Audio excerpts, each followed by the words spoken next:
আসসালামু আলাইকুম। এই যে গাছের তালকুলগুলো সব বড় হয়ে গেছে, আজকে গাছের তালকুলগুলো নামাচ্ছি।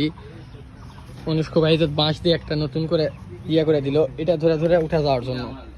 একটু পরে উঠবে, ওঠা আপনাদেরকে দেখাচ্ছি।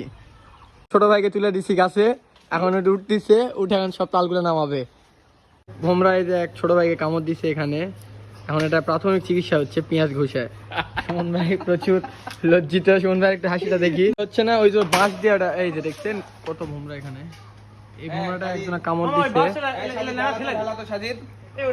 ঢিঙ্গা গুলা এই যে লোকা দিয়ে নামানো হয়ে গেছে। এই যে খড়ি বিক্রি করবো। এর আগে রাকিবুল ইসলাম তাক ভোমরা কামাইছে। সুমন ভাই বলতেছে সুমন ভাই নাকি নিজে উঠবে, এর আগে নাকি অনেক উঠছে সে ছোটবেলা থেকে, সে এখন নিজে উঠতেছে। উঠে এখন তালগুলো নামাবে। তাল না তো তালকুর, তালকুর বলে না, কাটতেছে। এই যে সব পড়ে গেছে, আরো মনে হয় নামাবে। সুমন ভাই আরো কি নামাবো বুঝতে? সুমন ভাই সাজিদকে কাটা সে নিজে দাঁত দিয়ে পুরোটাই সিলাই যায়, কুকুরের মতো খাচ্ছে, ইয়রির মতো খাওয়ার, বাঘের মতো।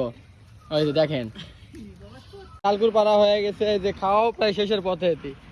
কনিষ্ক ভাই মিষ্টি হেভি, সেই মিষ্টি। শুন ভাই মিষ্টি।